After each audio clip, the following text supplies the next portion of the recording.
So I thought back to kind of the first content of yours that I'd read, and it was all about razors, which at the time, I was like, I don't even know what that is. And I felt like that would be a great place to start for this conversation. But like everyone else listening, I'm sure people don't know what razors are. So can you talk a little bit about what they even are, and we can jump into why they're important? Yeah, absolutely. So it's not for shaving. Yeah, would be the first thing I would start with, I suppose. No, I mean, a philosophical razor, the term is from philosophy. And basically the idea is that it's a rule of thumb or some sort of decision-making heuristic that allows you to cut through available options and make a decision. So the whole idea was like, in philosophy, you can take a razor and it allows you to like strip away any of the unnecessary things in order to cut through the noise and just make a decision. So Occam's razor is the one that if people know a single razor, Occam's razor is the thing they've heard of. And that's like the whole idea that basically simple is beautiful. It's like if you have a whole bunch of hypotheses, the one that requires the fewest assumptions is generally the one that is right. If you're kind of like looking to decide which path, you believe is the driver of some situation. So I've written a bunch about razors and basically like extending the concept into a whole bunch of different realms. I think a lot about ways to simplify decision making. It's always been something that I've liked. You're sort of similar to that. Like life hacks, right, are all sort of razors in their own way, shape, or form, like ways to make a decision, cut through things, that'll just simplify your life, hopefully, like tools in your toolkit. So that's been the kind of genesis of me writing about them in the past. Yeah, I think when it comes to my whole scope in life is like, how do I optimize everything? I think one of the challenges you get into is there's just too much and you get overwhelmed.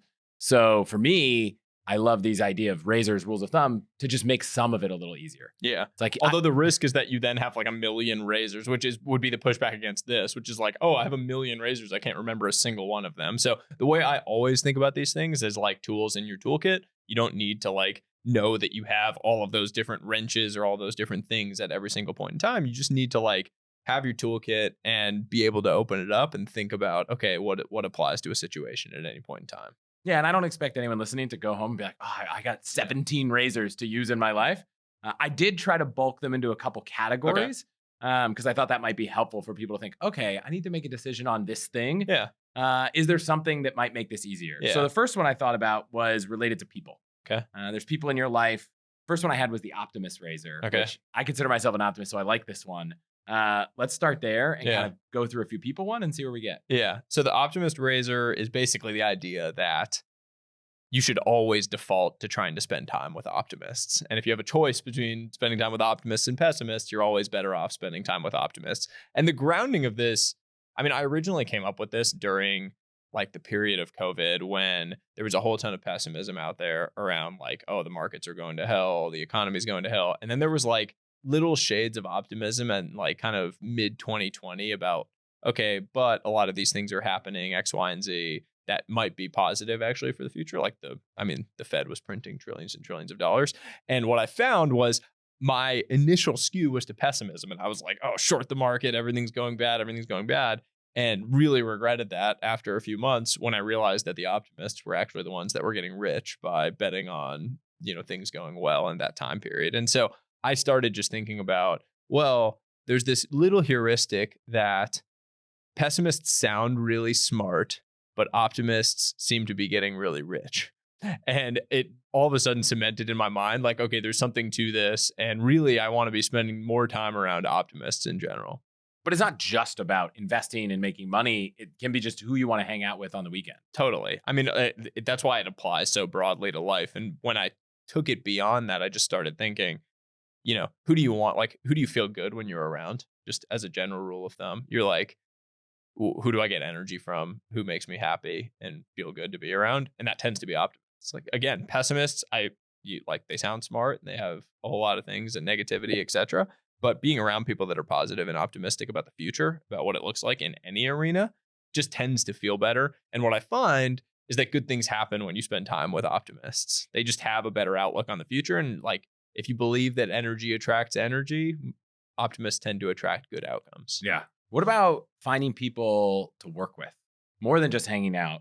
Yeah, I mean, it applies to another kind of area that I've thought about, which is originally from Nassim Taleb, the author of Black Swan, who I don't know if I forget what book it's in. It's either in I don't think it's in Black Swan. It might be in like Skin in the Game or Anti-Fragile, where he talks about this whole thing of like the surgeon and how you pick a surgeon. And so he tells this story of like you're choosing between two surgeons who are of equal merit. Assume like they both have the same track record of successful surgeries, say. And one of them like looks like this beautiful, polished, like Harvard Medical School credentialed surgeon, like perfect, clean cut, everything's good. And then the other one looks like a butcher. Like he's got blood all over him. Like he just doesn't look the part. He's like big, big hands, whatever, like big beard, scraggly. And his whole thing is that most people pick the like nice, clean cut surgeon when what you should actually do is pick the one who doesn't look the part. And his logic is that the one who doesn't look the part has had to overcome not looking the part in order to get to where they are. And so if they have equal merit, that one is actually the better one because they've had to overcome not looking like they should all along the way in order to get to that level. And I've always thought that was like another interesting way of thinking about who to work with, because we do have all of these little like biases and prejudices that are in our head, and people that have managed to overcome all of those all on the way to get to where they are tend to be great people to work with. Yeah, I don't know if you've ever done unconscious bias training, but it just kind of like opens your eyes up to, oh, okay, like even someone who might not think you have bias, you have bias for sure. Yeah, I mean the statistics on those things are insane. If you like, you can go on Google and just like look one up and do one of the tests quickly, and you can get like a score on it. It's usually pretty shocking. Yeah. What about smart friends? Again, like with people, man, the smart friends one is basically that if you have enough smart friends talking about something, you should take it seriously.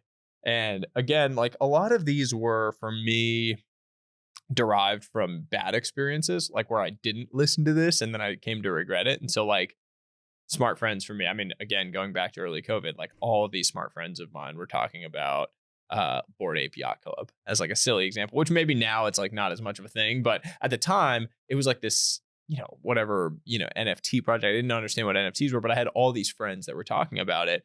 And I was like, dude, that sounds stupid. I'm just going to ignore this. Like, that sounds super dumb. But I had multiple friends saying it over and over again. And then like, if I had listened to them and done something about it, 12 months after that, I probably would have made like $1 million off of just putting in a little bit of money into this thing. And so I developed a rule basically that was, if 3 smart friends, like 3 friends that I consider intelligent, tell me about the same thing, I'm going to put like a little bit of skin into the game no matter what. Even if I'm not going to go deeper on it, it just like gives me kind of a hedge against looking like an idiot later on, like I did with that one. But again, it's just another way of thinking about, drafting off of the intelligence of your peer group.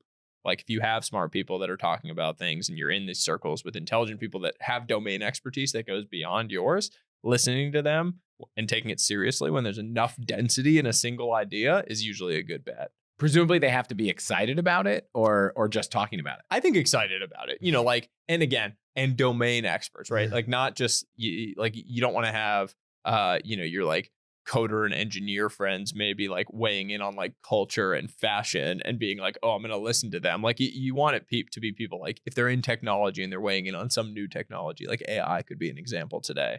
If you have a certain domain within AI that a bunch of your smart friends are really interested and excited about, it's worth taking seriously. It doesn't mean you have to invest in it or do something, but it's worth at least digging into it and trying to understand more, because it might be like an asymmetric bet on the future.